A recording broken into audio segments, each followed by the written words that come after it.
What I love about NSA is we really cultivate the idea that your path to success is unique in this industry.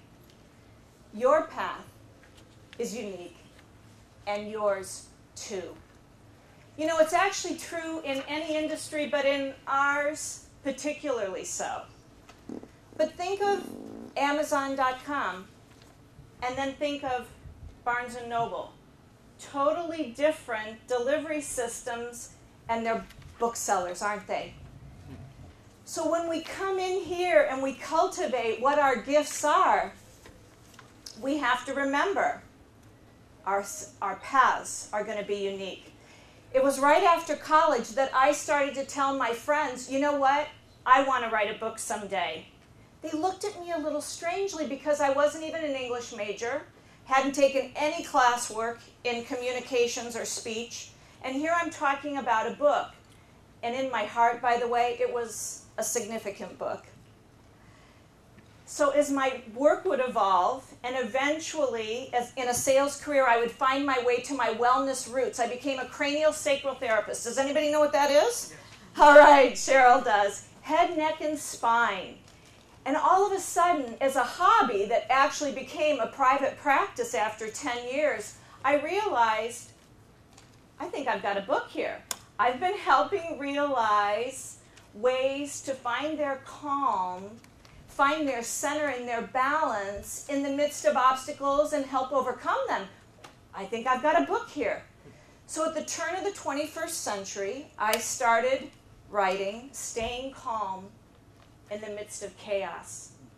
That's right, that dream I had as a college student, just fresh out into the career world, was starting to come true. Some things take longer than others, right? We know that. So now I'm writing this book, and the events of September 11th occur simultaneously. As well, I'm in leadership at the San Diego chapter, being exposed to great minds continuously. Actually, after September 11th, all the great speakers had a little extra time on their calendar. They started to come to our meetings. We were able to really network with some of the great talents in our industry. It was exciting. So all of a sudden, I am geared up, I am fired up, I am going to bring a book, Staying Calm in the Midst of Chaos, to a world that's ready to hear this message. And I start out on about a 24-city book and speaking tour. Now, compared to our former speaker, well, here's the thing. After about 24 cities, I awaken going, this is a lot of sacrifice. This is a lot of hours and energy spent, and it can get a little lonely at night in those hotel rooms. And it was right around that time I was self-doubting. Was I really going to be joyful in this profession? That I would wake up in the middle of the night in kind of an awkward position. I was sleeping like this, and all of a sudden I realized, oh my goodness, I've just found a lump in my breast. Now, all of a sudden, I have a different scenario to address. Instead of grumbling about the next city and how exhausting speaking work is, I've got to go on some pretty serious doctor's appointments to find out exactly what is going on. And then the fateful day arrives that my husband and I are scheduled with the surgeon early on a Monday morning. Here's a little tip. It's never a good sign when they fit you in early on a Monday morning. And there we are, and he looks over my file and he says, well, you have stage 3 breast cancer, infiltrating ductal carcinoma, and you have no option but a complete mastectomy with full courses of chemotherapy and radiation. Kind of looked over at my husband. Boom, he closed the file, kind of waiting for us to ask the questions now, suddenly. My husband says, wait a minute, Doc, maybe couldn't you do a little chemo, shrink it, and do a lumpectomy instead? He opens that folder again, and he says, you don't realize this is serious? You should have been on my table 2 years ago. Whoa! At that point, I thought, you know what? I think I've had enough of this discussion about my future healing. So we exited the building, and quickly I sent my husband off to work. Obviously, I have some things to think about. And it was at that moment that the things that I would say to my clients as a craniosacral therapist, they came into my mind.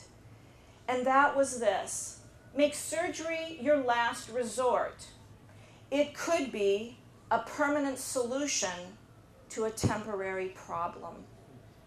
And I felt an innate wisdom that said, it's not time to lose your breast. Quickly in research, I was able to locate a doctor who thought he could reverse this cancer using my own immune system, immunotherapy, with low-dose chemotherapy and radiation. And I thought, since I'm not going to be able to speak, I'd better document my journey. So 9 years ago, reversing stage 3 breast cancer without any surgery, treatable and beatable, was born. I'm gearing up to be back on the platform, right? I mean, I've got new material about staying calm in the midst of chaos and cancer. I'm going to bring my expertise to the world, and all of a sudden, my doctor who had saved my life saw my passion for treatable and beatable and having this treatable and beatable mindset, and he said, you know, would you work with me as a patient advocate and help me educate and empower my patients to get well?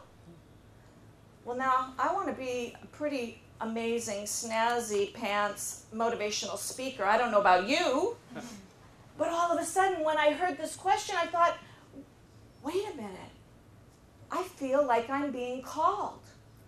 I have a question in your area of expertise. Are you doing all that's called of you to do in your area of development and expertise? When people ask for your expertise, do you engage or do you excuse?